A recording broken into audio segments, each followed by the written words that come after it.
listening to Part of the Problem on the Gas Digital Network. So more or less the take is that what we do is like we're a check on power. That's our job. And he's just trying to weaponize this hatred against us. And we're not going to let him. The problem is that the media has failed in that job of being a check on power. They've failed time and time again at this job. And this is part of the reason why people are upset. Now, this is why, by the way, this is a winning hand for Donald Trump. And this is not something that Donald Trump created. It's just something that he had a good sense for, and he plays off it very effectively. And the reason he's doing this is because he's winning this. He wins this battle. 10 out of 10 times he wins this battle. And here's why. When that pressure is pointed at CNN, everybody at CNN is like, whoa, this is crazy, okay? This could lead to an environment where someone might be violent towards CNN. Now, I made the point in my video, Rob, that I said, it's not that there's not no truth to that at all, okay? If you keep saying CNN sucks, maybe that makes it more likely for some guy out there to want to do something violent towards CNN, you know? Maybe. It's possible. However, that doesn't only apply to CNN. Now, I look at that video of people chanting at Jim Acosta, CNN sucks. And I don't know. I think any rational person who looks at that didn't really feel like this was a dangerous environment that could lead to violence. But I did not feel that way about a different rally, which was held a couple days after a massacre at Parkland High. You remember this one, Rob? I do. Where they had NRA, they had that woman, Dana Loesch from the NRA, and she's up there, and while she's trying to make points, people are screaming murderer at her. Literally, there are fucking 17 bodies that probably hadn't even been buried yet. This is how close to a fucking tragedy there was. And you have people in the crowd chanting murderer at these people. And basically the theme of the event was that, hey, you know, if you're an NRA member, you're kind of complicit in murder. You're kind of a murderer. There was a guy who rushed the stage and had to be taken out. And Dana Loesch needed security. She needed private security detail to be able to leave the arena, because they were genuinely worried something was going to happen to her that day. And the event was put on, I can't remember who put that event on. Oh, yes, CNN. CNN held that fucking town hall. They didn't have a problem for a fucking second weaponizing fear against NRA members who had nothing to do with any of the problems. You want to say, oh, you're blaming your problems on somebody else, like you're just blaming the media? Well, at least the media is somewhat responsible. If there are these really failed policies, you can make a connection between the media and them. The NRA members, they had nothing to do with that Nicholas Cruz guy who shot up some fucking kids. Nothing. And they had no problem having this town hall, which, like, okay, so, yes, you can make the argument that maybe that will, it could lead to violence. But you guys don't seem to care when the violence is headed toward anyone else. Now, I give S.E. Cup a pass because she, by the way, was good on that whole gun, that whole gun town hall meeting thing. Like, she thought that was crazy, too. And she did good reporting on that. But, like, CNN in general, no, they were all for it. They're all absolutely fine to cast anybody who's in the NRA as basically you're okay with dead bodies. You put gun rights over children's lives. All that shit. No problem with that. And look, every fucking day that you got another person on TV talking about how Trump, like, Rob, just to make the point, right? Yep. In that clip, in the clip that S.E. Cup is playing, where she's going, oh my God, if you're saying CNN sucks, this is creating a dangerous environment. It's a war on the media. She has a guy who she pulls up comparing Trump to Nazis. Yeah, the irony of that I mean, do you not see the irony of this? That you're saying we have a fascist dictator who runs our government, but oh my God, if he says the press is bad, that could lead to violence against the press. And, you know, I don't know about you. I haven't seen a ton of videos of reporters getting assaulted. You know what I have seen a ton of videos of? People in MAGA hats getting assaulted. That I have seen. You can find dozens of those videos easily. Because you know what? It's like this thing cuts both ways. So the irony is just fucking overwhelming.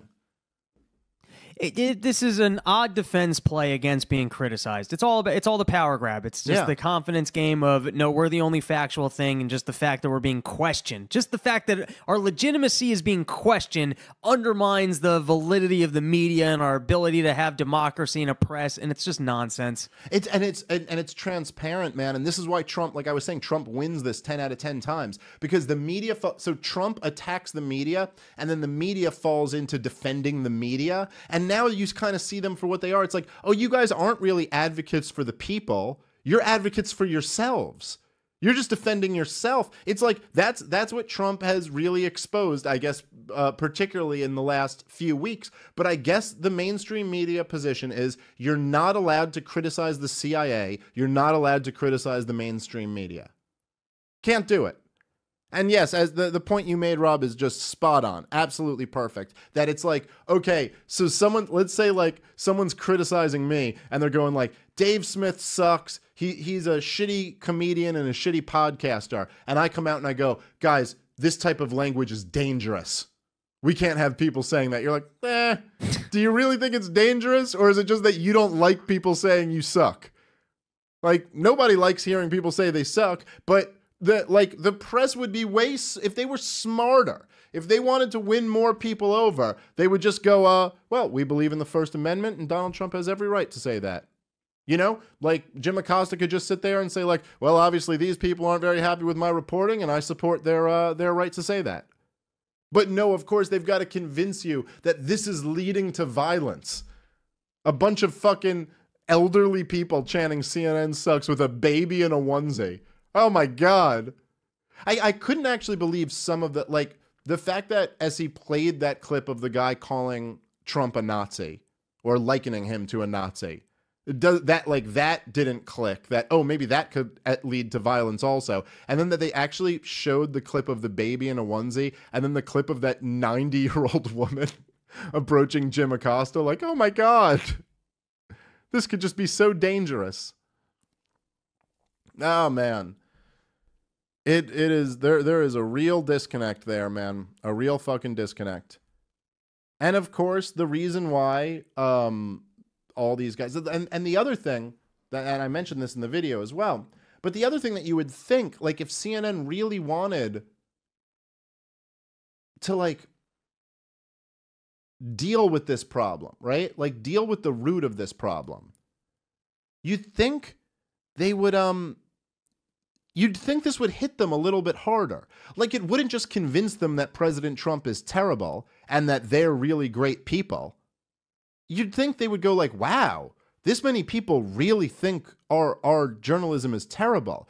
What are we missing here? You know, like, what are we doing that isn't, like what they think is not representing them? Where's the quality control? Right. Like you would go like, man, I'm really, you know, like there's only so many shows, right, Rob? Like as a stand-up comedian, there's only so many shows you can go and not get a laugh on a joke before you go like, I think this joke isn't working. I think I got to retool something here. Maybe I got to just get rid of it.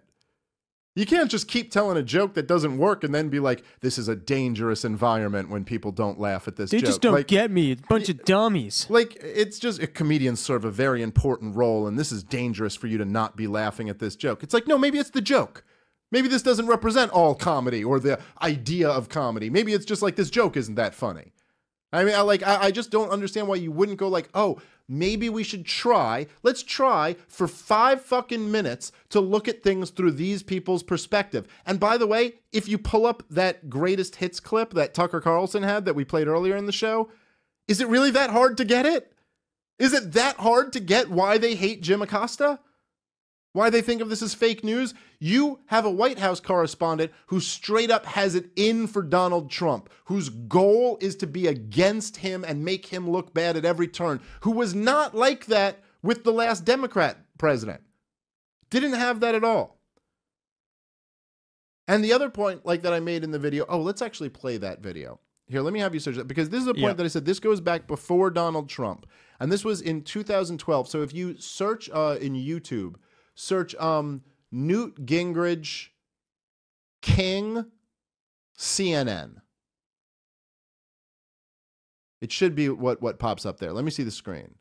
Is it Gingrich slammed CNN for asking about ex-wife? Yep, that's it. Okay, let's play that. Let's play that clip. This was 2012. Okay, so if you think Donald Trump created this animosity toward the media, you're absolutely wrong. He didn't create it. He played on it, and masterfully, by the way. Okay, here's Newt Gingrich. This was the opening question in a 2012 presidential debate,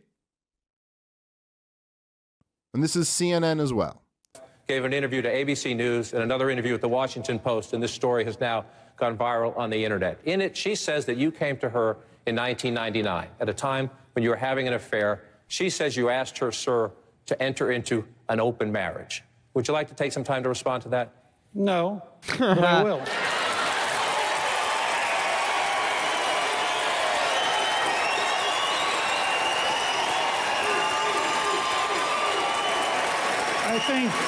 By the way, do you hear the thunderous vicious, applause? Negative nature of much of the news media makes it harder to govern this country, harder to attract decent people to run for public office. And I am appalled that you would begin a presidential debate on a topic like that.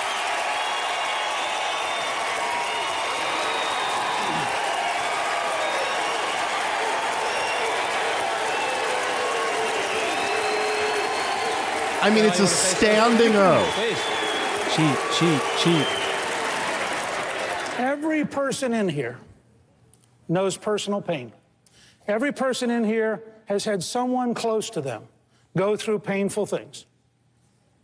To take an ex-wife and make it 2 days before the primary a significant question in a presidential campaign is as close to despicable as anything I can imagine. I just got spanked. My two daughters wrote the head of ABC and made the point that it was wrong, that they should pull it, and I am frankly astounded that CNN would take trash like that and use it to open a presidential debate.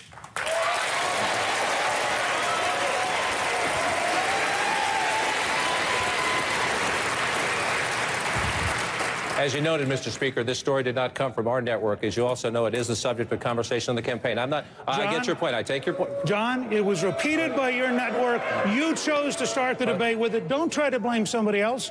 You and your staff chose to start this debate with it. Now, let me be quite clear. The story is false. Every personal friend I have who knew us in that period says the story was false. We offered several of them to ABC to prove it was false. They weren't interested because they would like to attack any Republican. They're attacking the governor. They're attacking me. I'm sure they'll presently get around to Senator Santorum and Congressman Paul. I am tired of the elite media protecting Barack Obama by attacking Republicans. Now, that also, by the way, that point at the end got a huge ovation. That you're protecting Obama by going after these Republicans. Now, you can agree with that or not agree with that. My point is this, okay? When Newt Gingrich just slammed the media, and specifically CNN, it got thunderous applause. Now, let me tell you, because the great, heroic Ron Paul was on that debate stage. If you're watching the video, you might have noticed. And he was in it till the end, pretty much, in 2012. I watched every one of those debates. Every single one of them, some multiple times. Nothing got as thunderous a round of applause as that did. Nothing. And like all types of things were said. Abortion is murder. We need to defund Planned Parenthood. We need to praise the military. We need to end the wars. We need to continue the wars. Blah, blah, blah. Obama, we got to repeal Obamacare. Everything under the sun that you would think is like a Republican issue was said. And nothing got... it got a standing ovation throughout the entire room. Thunderous applause, because it was like, the fucking media is bullshit. It's bullshit. You guys are full of shit, okay? That's what got there. This anger existed way before Trump. It's just that Trump sees it as a winning hand. This is the political brilliance of Donald Trump. He knows what's a winning hand and what to fucking play. And he's playing it.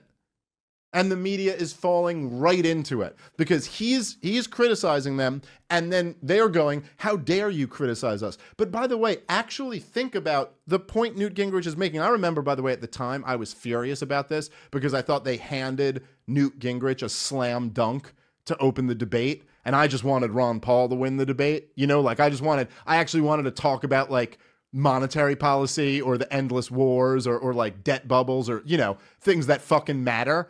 And they just handed Newt Gingrich a fucking slam dunk. But Newt Gingrich was absolutely right. What a disgusting, despicable thing to do. And how do you hold yourself in this high esteem? Like, we're the check on power and we're the First Amendment and the media is such a vital, important thing.